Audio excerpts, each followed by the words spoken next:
Regular medical practitioners association Kakinada జిల్లా కార్యదర్శి మద్దూరి విజయ్ కుమార్ ఆధ్వర్యంలో మెడికోవర్ హాస్పిటల్ సౌజన్యంతో వైద్య విజ్ఞాన అవగాహన సదస్సు నిర్వహించారు. ఈ కార్యక్రమంలో doctor Lingolu Chandu, neurologist doctor Prasob Kumar, surgical oncologist doctor Sudarshan Reddy, orthopedician మరియు Sai Srinivas, marketing head Shivaprasad, marketing manager పాల్గొనడం జరిగింది. ఈ సందర్భంగా నరాలు, ఎముకలు మరియు కీళ్ల గురించి, క్యాన్సర్ వ్యాధుల పట్ల అవగాహన జరిగింది. ఈ సందర్భంగా డాక్టర్లను సన్మానించి అనంతరం అమెరికన్ యూనివర్సిటీ వారిచే గౌరవ డాక్టరేట్ పొందిన డాక్టర్ నిడమర్తి సత్యరాజుని రాష్ట్ర ప్రభుత్వం వైద్య ఉద్యోగులకు నిర్వహించిన క్రీడలయందు డిస్క్రో విభాగంలో గోల్డ్ మెడల్ సాధించిన వి లక్ష్మీ మాధవ్ని మహిళా సాధికారత మరియు ప్రతిష్టాత్మక రాష్ట్ర ప్రభుత్వ నంది పురస్కార అవార్డు గ్రహీత ఉమ్మడి గోదావరి అడ్వకేట్ అసోసియేషన్ అధ్యక్షులు ఆర్ఎంపీ రాష్ట్ర న్యాయ సలహాదారు టి పృథ్వీరాజ్ ని ఘనంగా సన్మానించడంతో వైభవంగా సదస్సు ముగిసింది. ఈ కార్యక్రమంలో రాష్ట్ర అధ్యక్షులు నిడమర్తి సత్యరాజు, రాష్ట్ర కార్యదర్శి చిక్కాల రామచంద్రరావు, రాష్ట్ర కోశాధికారి డిఎల్ రాజు, ఉపాధ్యక్షులు ఎంవి రాజు, రాష్ట్ర సహాయ కార్యదర్శి ఎండి అలీషా మరియు డి కృష్ణం రాజు, శ్రావణి మరియు 100 మంది ఆర్ఎంపీ సభ్యులు పాల్గొనడం జరిగింది.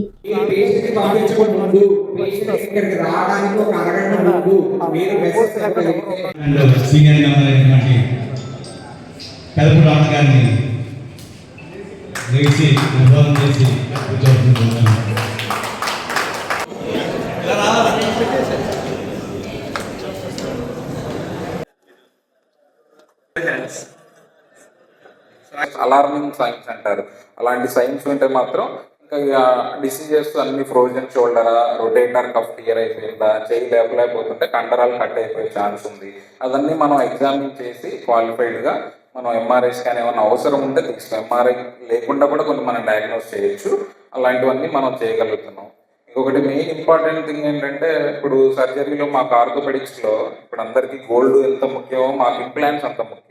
సో కంప్లీట్గా సర్జరీ అన్నది సర్జన్ పైన డిపెండ్ అయి ఉంటుంది. ఇంప్లాంట్స్ అన్నది చాలా ఇంపార్టెంట్. ప్లేట్లు కానీ రాడ్లు కానీ అవి మంచిగా బోన్ని పట్టుకుంటే దాని లాంజిటివిటీ అంటారు, ఎక్కువ కాలం వస్తుంది, త్వరగా మళ్ళీ మొబిలైజ్ చేయడానికి అవకాశం ఉంటుంది.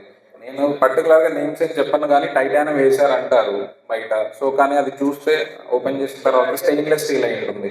మన దగ్గర అది ఉండదు. ఎందుకని మీరు అడిగితే మనకు ఓన్లీ మెడికవర్ టైఅప్ ఉన్నది, క్వాలిఫైడ్ ఇంప్లాంట్స్ వాళ్ళతో ఒకటే టైఅప్ ఉంది. ఇప్పుడు టైటానియం ఆర్డర్ చేస్తే టైటానియమే వస్తుంది ముందు రోజు, నెక్స్ట్ రోజు. మనకు స్టెయిన్లెస్ స్టీల్ రాదు. ఎందుకంటే హైదరాబాద్లో కార్పొరేట్ టీం వాళ్ళు ఏంటి, మనకు ఏదో లోకల్ ఇంప్లాంట్స్ వాళ్ళేము.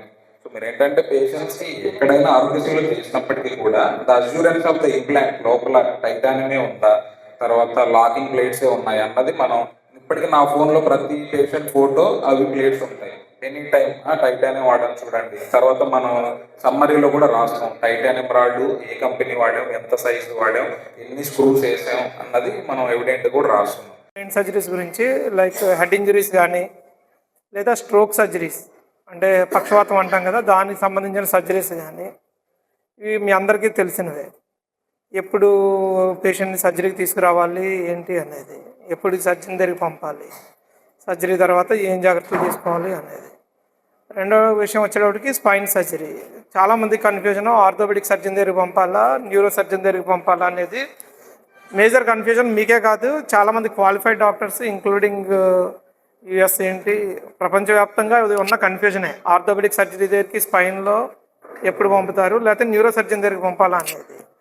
బేసికల్గా ఆర్థోపెడిక్ సర్జరీ అనేది ఎక్కువ డిఫార్మిటీ కరెక్షన్లో వాళ్ళు ఇన్వాల్వ్ అయి ఉంటారు. అంటే స్పైన్ వంకర తిరిగిపోయింది అనే దాంట్లో ఎక్కువగా ఆర్థోపెడిక్ సర్జన్స్ చేస్తారు. అదే న్యూరో సర్జన్ వచ్చేటప్పటికి ఫైన్గా ఉంటాయి మూమెంట్స్ అన్నీ కూడా. అంటే వాళ్ళు మైక్రోస్కోప్లో ఆపరేట్ చేస్తారు. సో మూమెంట్స్ అన్నీ చాలా ఫైన్గా ఉంటాయి. నర్వ్ హ్యాండ్లింగ్ కూడా ఈజీగా ఉంటుంది వాళ్ళకి. రేపు ఏదైనా అనుకోని పరిస్థితుల్లో స్పైన్ సర్జరీ చేస్తున్నప్పుడు నరం ఏదైనా కట్ అయింది, చిన్నది కట్ అయింది, మళ్ళీ రిపేర్ చేయాలంటే ఎనీ ఆర్థోపెడిక్ సర్జన్ రిక్వైర్స్ మళ్ళీ అగైన్ బ్యాకప్లో మనకి న్యూరో సర్జన్ ఉండాలి. సో ఓన్లీ డిఫార్మిటీ కరెక్షన్ అదొక్కటే ఉంది పేషెంట్కి. అంటే వంకర తిరిగి ఉండడం, స్పైన్ ఇది ఉంది అంటే డెఫినెట్గా orthopaedic surgery is a competent person. మన పొట్టలో ఉన్న పొర ఉంటుంది, పొరలోనే క్యాన్సర్ కణాలు పుట్టుకొస్తాయి. సో ఆ పొర మొత్తం తీసేస్తాం. సో మళ్ళీ ఎక్కడెక్కడ వచ్చే అవకాశాలు ఉంటాయి, పొర కాకుండా పెద్ద పేగ మీద ఫ్యాట్ ఉంటుంది, స్ప్లీన్ ఉంటుంది, గాల్ బ్లాడర్ ఉంటుంది. అలాగే ఎక్కడైతే జబ్బు పుట్టుకొచ్చిందో అక్కడ ఇవన్నీ ఏరియాస్ తొలగించేస్తాం. తొలగించేస్తే మళ్ళీ కణాలు వచ్చే అవకాశం. అది తొలగించేసిన తర్వాత లోపల ఒక మెషిన్, హైపెక్ మెషిన్ అని ఉంటుంది. ఆ మెషిన్ పొట్టలో కీమోథెరపీ, వేడి కీమోథెరపీని వేసి ఒక 1 అవర్ పాటు మనం తిప్పుతూ ఉంటాం అనమాట. ఇలా చేయడం వల్ల మనకి సక్సెస్ రేట్స్, అంటే మామూలుగా చెప్పుకుంటే ఇది ఒక చాలా కాంప్లికేటెడ్ సర్జరీ. ముంబైలో హైదరాబాద్ డేటా తీసుకుంటేనే 50% మార్టాలిటీ, అంటే 10 మందిలో 5 చనిపోయే అవకాశాలు ఉంటాయి, అంటే పెద్ద పెద్ద సెంటర్స్లో. కానీ మనం కాకినాడలో ఒక ఛాలెంజింగ్గా అంటే మనకి మంచి ఐసీయూ సెటప్ ఉంది, మంచి డాక్టర్స్ ఉన్నారు. అంటే ఇది ఒక టీం వర్క్లో. సపోజ్ మనం మల్టీ స్పెషాలిటీ కాకుండా ఒక క్యాన్సర్ హాస్పిటల్లో ఇదే ఆపరేషన్ జరిగింది అనుకోండి, సడన్గా హార్ట్ అటాక్ వచ్చింది అనుకోండి, క్యాన్సర్ హాస్పిటల్లో కార్డియాలజిస్ట్ అవైలబుల్ ఉండరు. అండ్ నాకు ఇక్కడ అడ్వాంటేజ్ ఏంటంటే నాకు వెంటనే కార్డియాలజిస్ట్ వచ్చేస్తారు. సో ఆ సక్సెస్ రేట్స్ ఎందుకంటే నాకు ఇంటెన్సివిస్ట్లు అన్ని డిపార్ట్మెంట్, అంటే neuro surgery, cardiology, urology, nephrology చూసే ఇంటెన్సివిస్ట్లు plus support of nephrologist, cardiologist, physicians ఉన్నారు. కాబట్టి ఇప్పుడు దాకా నాకైతే చాలా సేఫ్గా ఇంటికి వెళ్ళారని అనిపిస్తుంది. అంటే